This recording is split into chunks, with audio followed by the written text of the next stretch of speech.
So today I'm going to show you how to use multiple keyboards to control different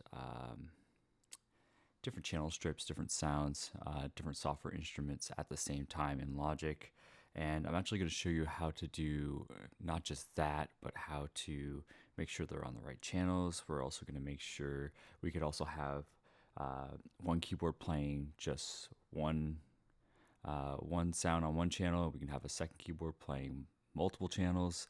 I'm going to show you how to do all that, and hopefully this helps because I've had to watch a lot of videos just to figure out how to kind of navigate through all these things. It seems like each option is separate in most videos, and I'm just going to do them all together. So I'm running a Mio XL for my connectivity interface. I have a Korg monologue into DIN 7, and I have an M audio code, which is into the host port on that device, and those are connected over Ethernet, so they're a bit further behind me. So when I go to test and play it, you're going to hear a lot of horrible sounds, and yeah, that's just me trying to reach them behind me.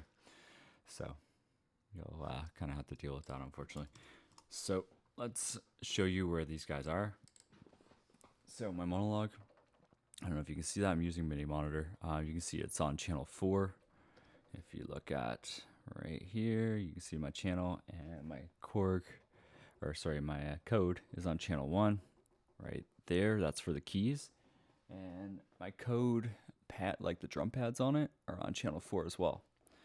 So how I'm going to separate all these, I have the monologue and the drum pads are on the same channel, and the keys are on a different channel, but it's the same device. Anyways, seems like there's a lot going here. So let's sort this out and make Logic listen to us, because this is always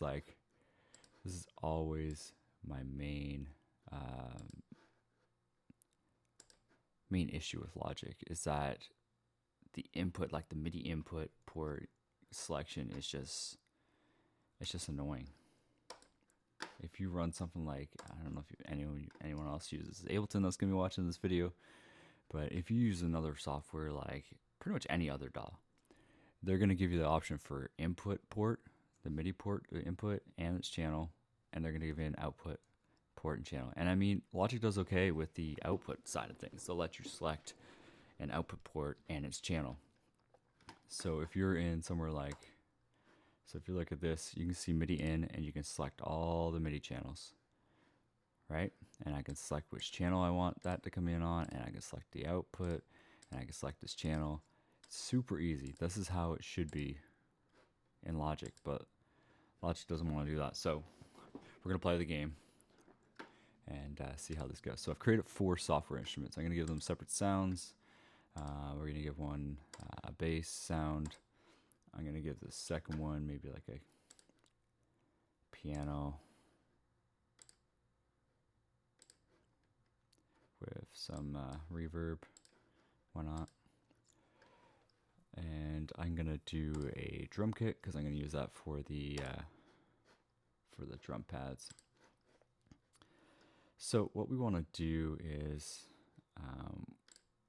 get all these on separate channels. So I'm going to want my bass sound. I'm going to play that with my monologue. I'm going to want that on channel 1. So if I go to MIDI channel, I'm going to select that on 1. I want my actual keys on my M audio code to go to the piano. And I'm going to throw that on 1 as well, just for fun. Actually, let's throw the bass on 2. Actually, let's throw it on 4 because it's naturally on 4. So the monologue's normally on 4. Let's put it on 4 for the bass. The piano's normally on 1, and the Bluebird, I'm going to put that on 4 because the pads on the code are on 4. So if we record and enable all these,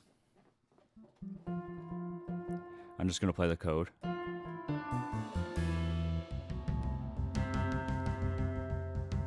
So I don't know if you see that, but if they're all 3 of them are playing just from the keys on my M audio code. So the first thing we need to do is we want to go to File, Project Settings, recording, and we're going to select this little button under recording that says auto demix by channel. So what this does is it basically separates all the devices by channel, which is super good. But the downside is that you're going to have all your hardware instruments on different channels. And what if they have multiple channels that you want to be on? So I'll play the keys again.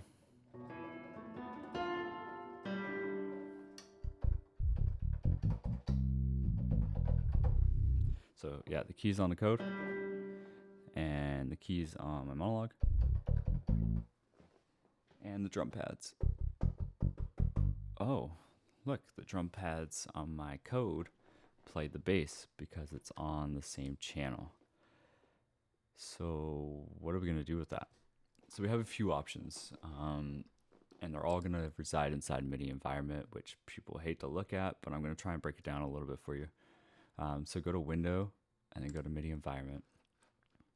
And where it says layer up in the top left corner here, let's select click imports. And so let me open this up. I'm going to move the sequencer input all the way over here, and input view and input notes. So this info over here, so the sequencer input is basically what's actually getting into recording. Your input view is what you're going to see up here in your main like transport area if you want to actually see your notes and that kind of stuff, which is nice. I have no problem with that, so I usually keep that up there. So the first thing we're going to do is we want to create, I'm going to cut these wires. So I'm going to right click over here where it says sum, and the sum is going into this. So this means that everything that's under here is going to go into the main sequencer, which obviously we don't want because that's creating problems right now. So we're going to right click and we're going to hit cut. So the first thing we want to do is we want to set up our monologue. So I'm going to hit new, and I'm going to do transformer, and we're going to call this monologue. So we have a few options. We can leave the monologue as channel 4, or we can, if we didn't want to do, if we didn't know how to set up your hardware, or you didn't want to set up your hardware, you can actually pick the channel and it'll override whatever channel the keyboard's coming in on. So if I double click this little transformer guy, I can actually go fix and set a specific channel. So I can set the monologue to channel 2. So for me, I might go monologue channel 2. And that just makes things easier. So what I'm going to do is I'm going to go up here and I'm going to grab the line that goes to monologue. I don't know why this has got to be so tiny and weird, but here we go. Drag that over to the monologue, grab the little triangle here and put it into the input. So that's done for that side. So the second one we need to set up is the M-Audio code. Now the code has the keys, but it also has the pads, and I'm going to want those on separate channels because I want them to play separate instruments. So there's a few ways you can kind of do this. So let's kind of get into that. So we can do a channel splitter. So this is super cool. And so what we're going to do is we're going to run our M-Audio code down to this channel splitter. And then we're going to run the channel splitter to 2 separate transformers. So we're going to go one transformer, and I'm going to call this code keys. And then I'm going to pick what channel I want the code keys on. I like putting the channel in the name. It just makes it easier for me. I'm going to pick it as channel 1. And then I'm going to create another one. So we're going to go new transformer, drag this down here, and we're going to go code pads.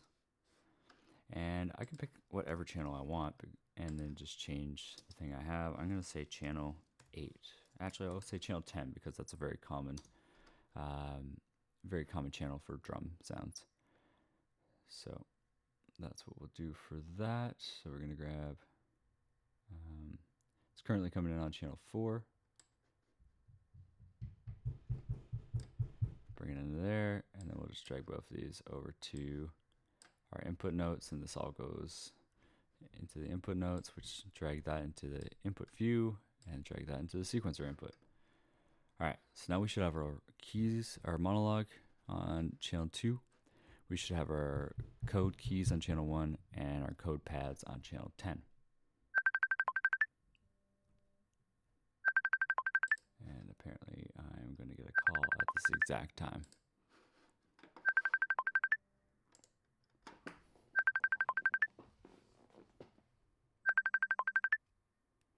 Sorry about that, friends. Didn't mean to do that. So let's take a look at what we have. So our thumb bass now, we want to switch to 2 for the monologue. Our keys, channel 1 still. And our drums, we're going to flip to channel 10.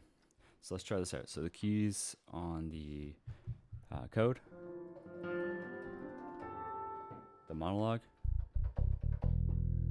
and then the drums. So I can play them at separate times. So if I play the pads and the keys on the code,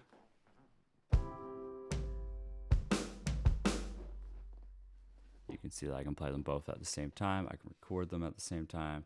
So if I hit record,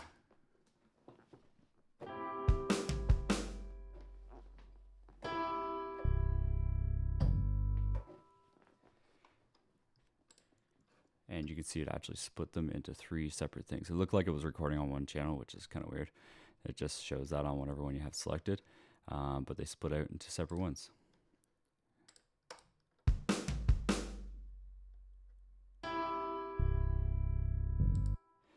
So that's how you would do it. That's how you can split them apart. That's how you can do multiple channels from the one device. Works really well for like sequencers. Like if you had a BeatStep Pro, you could separate each out into MIDI tracks into Logic to record, using the MIDI environment and then taking each channel out to the right one. So hopefully this made some sense and helps you out. Let me know if you have any questions.